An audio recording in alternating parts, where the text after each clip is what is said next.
2025ஆம் ஆண்டு நடைபெற்ற குடிமைப்பணி தேர்வில் அகில இந்திய அளவில் 18வது இடத்தை பிடிச்சு சாதனை படைச்சிருக்காங்க கோயம்புத்தூரை சேர்ந்த ஸ்ருதி அவர்கள். ஸ்ருதி தனது பள்ளி படிப்பை கோயம்புத்தூரில் உள்ள அவிலா கான்வென்ட் மெட்ரிகுலேஷன் மேல்நிலை பள்ளியில் படிச்சிருக்காங்க.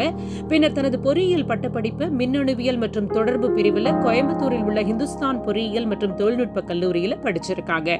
இவருடைய தந்தையார் திரு ராதாகிருஷ்ணன் ஹொசூரில் உள்ள அதியமான் பொறியியல் கல்லூரியில் முதல்வராக இருக்காங்க.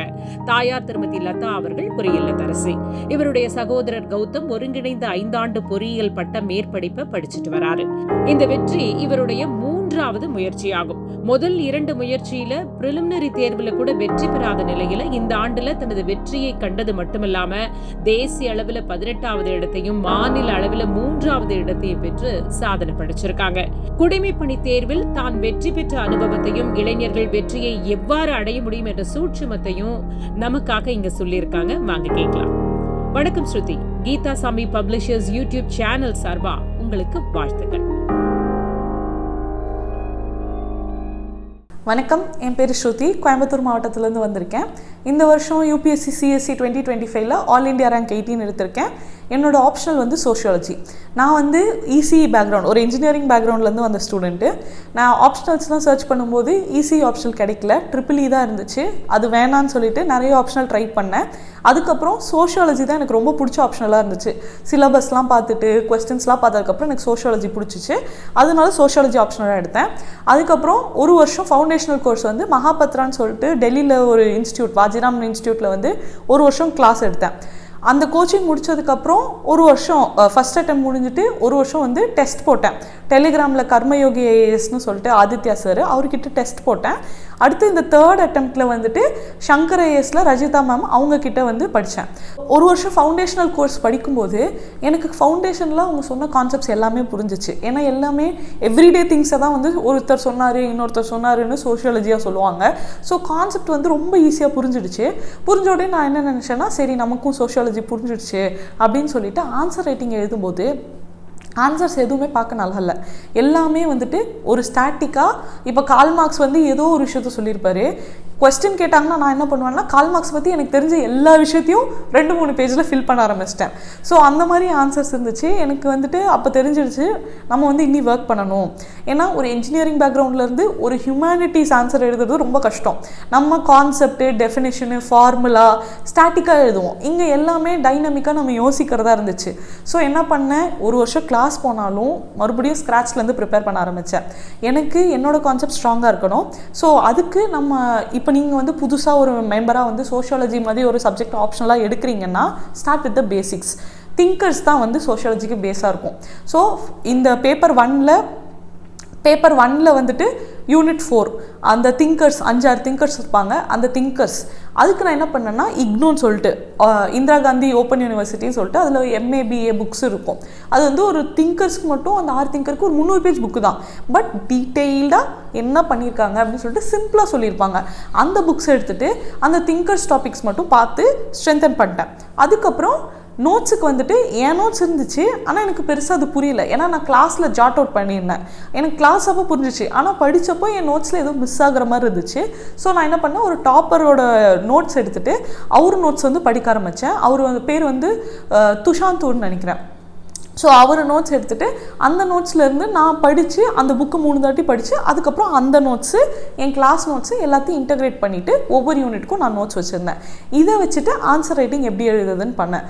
இப்போது நம்ம திங்கர்ஸ் டாபிக் படித்ததுக்கப்புறம் ஆன்சர் ரைட்டிங் வந்து நான் ஸ்டார்ட் பண்ணிவிட்டு நம்ம வந்து மைண்டில் வந்து யோசிக்கணும், எந்தெந்த ஆன்சருக்கு எந்தெந்த திங்கர் போடலாம், எந்தெந்த டைமென்ஷனில் யோசிக்கலாம். இதெல்லாம் ஆன்சர் எழுத தான் வரும். புதுசாக ஒரு சோஷியாலஜி ஒரு ஆப்ஷனலாக எடுக்க ஸ்டூடெண்ட்ஸ்க்கு கொஞ்சம் கஷ்டமாக இருக்கும். பட் போக கண்டிப்பாக உங்களோட ஆன்சர்ஸில் இம்ப்ரூவ்மெண்ட் தெரியும். ஸோ நிறைய பேர் சொல்லுவாங்க சோஷியாலஜினாலே திங்கர்ஸ் எழுதணும். அந்த மாதிரி எதுவும் கிடையாது. எல்லா ஆன்சர்லேயும் எல்லா திங்கரையும் எழுதுனா ஆன்சர் பார்க்க நல்லா இருக்காது. ஸோ அந்த திங்கர் அந்த ஆன்சருக்கு ரெலவெண்ட்டாக இருந்தால் மட்டுமே அந்த திங்கரை அந்த இடத்துல கோட் பண்ணணும். அப்படி இல்லைங்கிற பட்சத்தில் அந்த திங்கரை நம்ம அந்த இடத்துல எழுதுனா அங்கே யுவாலுவேட் பண்ணுறவங்க நார்மலாக இருக்கவங்க கிடையாது, ஜென்ரலிஸ்ட் கிடையாது. அவங்க எல்லாருமே சோஷியாலஜி ப்ரொஃபஸர்ஸாக இருப்பாங்க. அவங்க ஆன்சர் பார்க்கும்போது ஏதோ ஒரு இடத்துல தேவையில்லாத ஒரு திங்கரை நம்ம எழுதுகிறோன்னு இருந்திருந்தா நம்ம மார்க்ஸை கம்மி பண்ணிடுவாங்க. ஸோ அந்த ஆன்சர் எழுதும்போது திங்கர் ரெலவெண்ட்டாக இருந்தால் தான் எழுதணும், டைமென்ஷன் ரெலவெண்ட்டாக இருந்தால் தான் எழுதணும். இதெல்லாம் தான் நம்ம ஆன்சர் ரைட்டிங்கில் ஃபோக்கஸ் பண்ணணும். நிறைய நோட்ஸ் வச்சுட்டு இல்லை நிறையா 1-2 புக்ஸ் வச்சுக்கிட்டா அதை நம்மளால் ஒழுங்காக ரிவைஸ் பண்ணி கன்சால்டேட் பண்ண முடியாது. நம்ம கான்செப்டில் நம்மளோட பேஸில் ஸ்ட்ராங்காக இருக்கணும், அதை வச்சு தான் ஆன்சர் எழுத போகிறோம். இப்போது நம்ம படிக்கும்போது நிறையா டாபிக்ஸ் படிக்கிறோம், ஆனால் கொஸ்டின்ஸ் எதுவுமே அந்த மாதிரி ரிஃப்ளெக்ட் ஆகாது. நீங்கள் PYQs எடுத்து பார்த்தா தெரியும், தே ஆர் வெரி ஜென்ரல். இந்த வருஷம் எப்படி கேட்டிருந்தாங்கன்னா சஸ்டைனபிள் டெவலப்மெண்ட் கோல்ஸ் தான் வந்து சோஷியாலஜிக்கலாக எழுதுங்க, பேப்பர் 1ல் அது எழுதுங்கன்னு சொல்லியிருந்தாங்க. இந்த வருஷம் என்னோட சோஷியாலஜி மார்க் 387. என்னோட காப்பீஸும் வந்து நான் டெலிகிராம் சேனலில் போஸ்ட் பண்ணியிருக்கேன். ஸோ நீங்கள் பார்த்தீங்கன்னா இந்த மாதிரி ஜென்ரலான கொஸ்டின்ஸ் இருக்குல்ல, அந்த கொஸ்டின்ஸை நம்ம சோஷியாலஜிக்கலாக எழுதணும். அப்படி எழுதுறதுக்கு தான் ஒர்க் பண்ணணும். ஸோ இந்த திங்கர்ஸ் எல்லாம் படிக்கிறத டைரெக்டாக ஆன்சர்ஸில் எழுதிட முடியாது. இதை வச்சு எப்படி நம்ம ஒரு ஜென்ரல் ஆன்சர் எழுதுகிறோமோ அதுக்கேற்றபடி தான் நம்ம மார்க்ஸ் வந்து ரைஸ் ஆகும். ஸோ அந்த வேரியேஷன் கிடைக்கும். இப்போ நீங்கள் வந்து புதுசாக ப்ரிப்பேர் பண்ணுறீங்கன்னா இது எல்லாத்தையும் கன்சிடரேஷனில் வச்சு நீங்கள் வந்து ஸ்டார்ட் பண்ணணும். ஸோ ஆன்சர் ரைட்டிங் எழுதிட்டு நம்ம ஆன்சர் ரைட்டிங் எழுத ஆரம்பிக்கிறதுக்கு முன்னாடி எந்த டாபிக்ஸை வந்து ப்ரையாரிட்டைஸ் பண்ணணும்னு இருக்குது. இப்போ பேப்பர் 1 பேப்பர் 2 நான் வந்து கட் பண்ணி எப்படி படிக்கணுங்கிறத சொல்கிறேன். ஸோ பேப்பர் 1 ஸ்டார்ட் பண்ணும்போது go with the thinkers topic. ஏன்னா திங்கர்ஸ் தான் வந்து மெஜாரிட்டி டாப்பிக்காக இருக்கும். ஸோ அதில் ஒரு 6 திங்கர்ஸ் இருப்பாங்க. அந்த 6 திங்கர்ஸ் என்ன சொல்கிறாங்க அப்படிங்கிறதெல்லாம் தெரிஞ்சுக்கணும். திங்கர்ஸ்க்கு அப்புறம் யூல் கோ ஃபார் ஸ்டார்டிஃபிகேஷன், அதுக்கப்புறம் யூனிட் 1, 2, 3 இந்த மாதிரி ஹைரார்க்கியில் படிக்கணும். இந்த ஹைரார்க்கி எப்படி டிசைட் பண்ணுவீங்கன்னா PYQs ரொம்ப இம்பார்ட்டன்ட். இந்த இடத்துல என்ன பண்ணணும், PYQs எடுத்துகிட்டு எந்தெந்த டாபிக்ஸ்க்கு நிறைய கொஸ்டின்ஸ் கேட்குறாங்க வருஷம் அந்த டாபிக்ஸை ஃபஸ்ட்டு ப்ரையாரிட்டைஸ் பண்ணணும். ஏன்னா திங்கர்ஸ் மாதிரி டாப்பிக்கில் ஒரு வருஷத்துக்கு 20 மார்க்கில் ஒரு 2-3 கேட்பான், 10 மார்க்கில் 1 கேட்பான். ஸோ 70 to 80 மார்க்ஸ் வரும். அப்போ எந்த டாபிக்ஸில் நிறைய கொஸ்டின்ஸ் கேட்குறாங்களோ அந்த டாபிக்ஸை நம்ம ப்ரையாரிட்டைஸ் பண்ணி அதை நல்லா படித்து அதுக்கு நோட்ஸ் வச்சுருக்கணும். அதே மாதிரி திங்கர்ஸ் படிக்கணுமானா கண்டிப்பாக படிக்கணும். ஆனால் எல்லா இடத்துலையும் திங்கர்ஸ் எழுதக்கூடாது, நான் ஆல்ரெடி சொன்ன மாதிரி. பட் உங்களுக்கு மெமரியில் திங்கர்ஸ் இருக்கிறது ரொம்ப அவசியம். ஏன்னா ஆன்சர் எழுதும்போது அது உங்கள் ஆன்சரை இனி ஒரு நல்ல ஆன்சராக காட்டும். இப்போது ஒரு ஃபெமினிஸ்டா உஷா பட்நாயக், இவங்கள லீலா துபே, இந்த மாதிரி திங்கர்ஸ்லாம் நம்ம மைண்டில் இருந்துச்சுன்னா ஆன்சர் எழுதும்போது டக் டக் டக் தான் எழுதிடலாம். ஸோ அந்த இடத்துல உங்களுக்கு அந்த டைமும் சேவ் ஆகும். அந்த திங்கர் படிக்கிறது உங்களுக்கு ரொம்ப ஹெல்ப்ஃபுல்லாகவும் இருக்கும். அதுக்கு தான் திங்கர்ஸ் நிறைய ஒரு 50-60 திங்கர்ஸ் அப்படி சொல்ல வரல. எவ்வளோ திங்கர்ஸ் வச்சுருக்கீங்களோ அதை கரெக்டாக கன்சால்டேட் பண்ணி படித்து அதை வந்து ரிஃப்ளெக்ட் பண்ணணும் ஆன்சர்ஸில். ஸோ பேப்பர் 1ல் திங்கர் ஸ்டார்ட் பண்ணிவிட்டு அடுத்தது ஸ்டார்டிஃபிகேஷன் 1, 2, 3 இதுக்கப்புறம் மிச்சம் இருக்கிற டாபிக்ஸை படிக்க ஆரம்பிப்பீங்க. இப்போ பேப்பர் 1க்கும் 2க்கும் சில டாபிக்ஸ் வந்து லிங்க் ஆகும். ரிலீஜியன், கின்ஷிப்பு, இந்த மாதிரி டாபிக்ஸில் வந்து 2 டாப்பிக்லேயும் இருக்கும். ஸோ அதை வந்து கம்பைன் கூட பண்ணலாம். பேப்பர் 2ல் இருக்க சில விஷயத்த I use to write in paper 1, ஆனால் பேப்பர் 1ல் இருக்கிறது பேப்பர் 2ல் எழுத முடியாது. அண்ட் நிறைய பேர் வந்து பேப்பர் 1 நல்லா படிச்சிருவாங்க, பிகாஸ் அவங்களுக்கு நிறைய ரிசோர்ஸஸ் கிடச்சிரும். பேப்பர் 2 வந்து நிறைய பேர் படிக்க மாட்டாங்க, பேப்பர் 2ல் கம்மியாக மார்க் வாங்குவாங்க.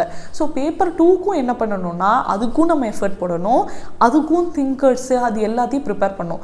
பேப்பர் 2 ரொம்ப ஜென்ரலாக இருக்குது, அக்ரிகல்ச்சராக ரொம்ப ஜென்ரலாக இருக்குன்னு விட்டுறக்கூடாது. இப்போ அக்ரிகல்ச்சராக கிளாஸ் ஸ்ட்ரக்சர் அதை பற்றி கேட்குறாங்கன்னா அதுக்கு எனக்கு ஒரு திங்கர் டேனியல் டார்னர் அவரை பற்றி தெரிஞ்சிருக்கணும். ஸோ மேண்டட்டரியாக நம்ம பேசிக்ஸ் என்ன பண்ணணுமோ அதை பண்ணி வச்சாதான் சோஷியாலஜியில் மார்க் கிடைக்கும்.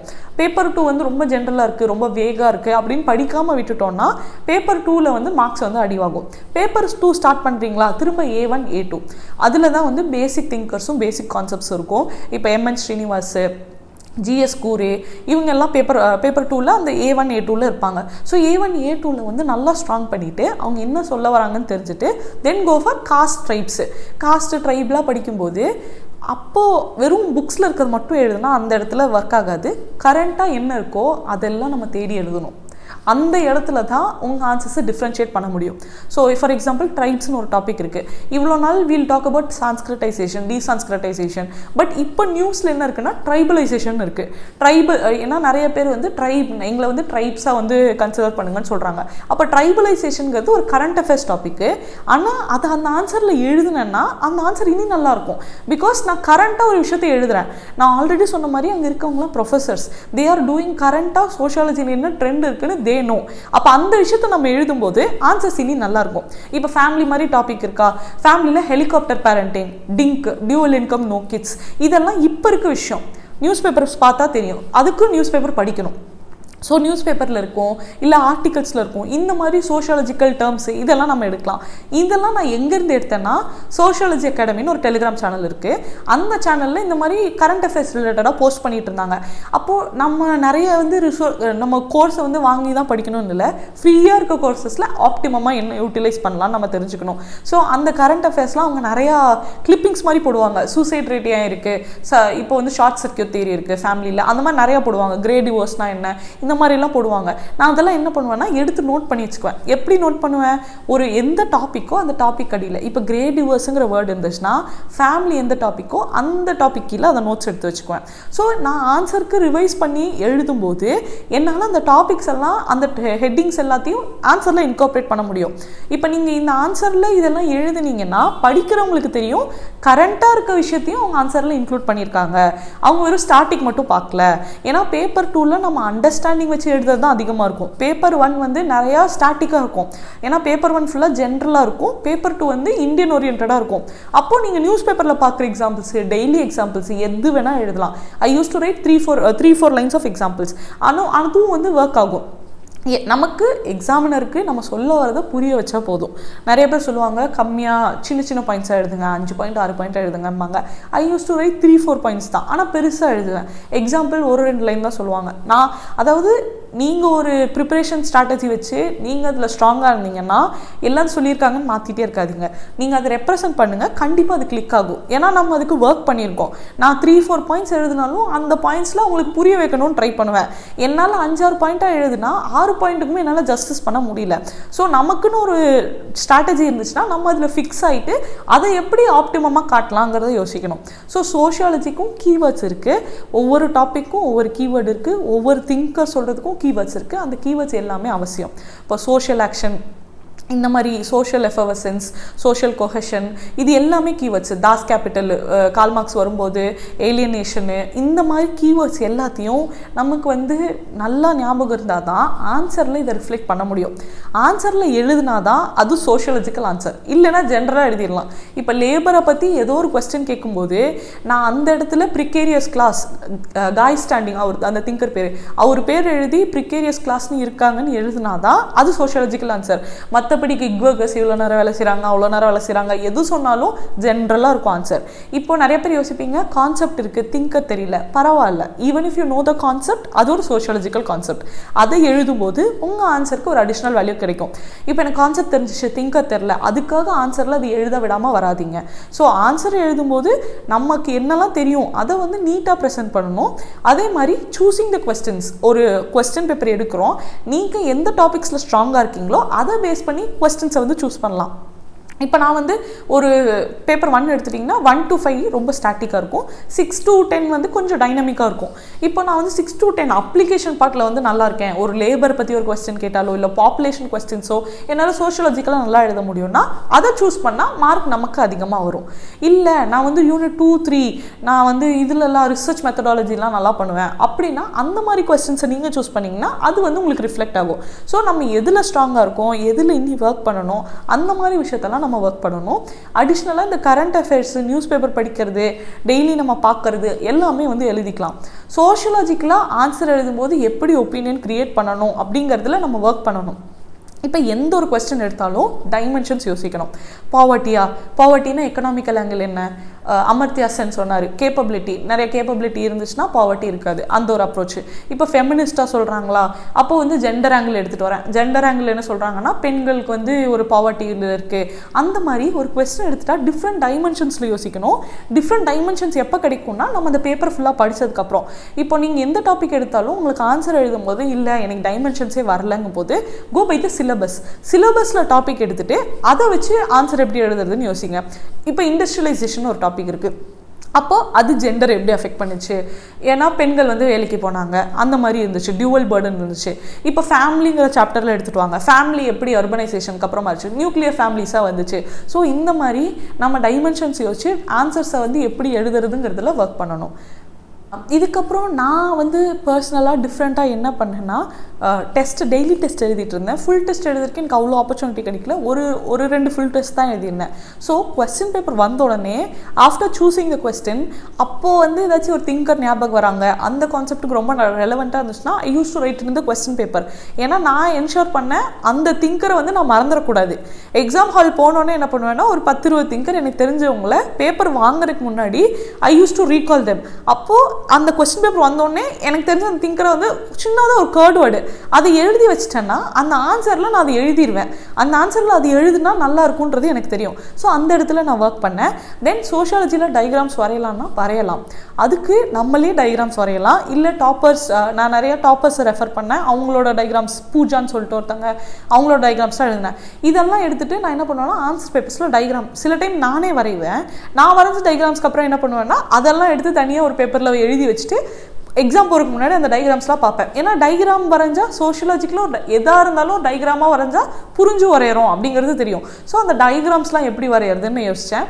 Sociology not only help in optional, எஸ்ஏல ஒரு சோஷியாலஜிக்கல் ஆங்கிளாக இருக்கட்டும், இல்லை மிச்ச ஜிஎஸ் சப்ஜெக்ட்ஸ்லையும் கண்டிப்பாக ஹெல்ப்ஃபுல்லாக இருக்கணும். நம்ம சோஷியாலஜின்னு ஒரு சப்ஜெக்டை ஆப்ஷனலாக சூஸ் பண்ணிட்டீங்க அப்படின்னா கண்டிப்பாக அதுக்கான டைம் அண்ட் எஃபர்ட் போடுங்க.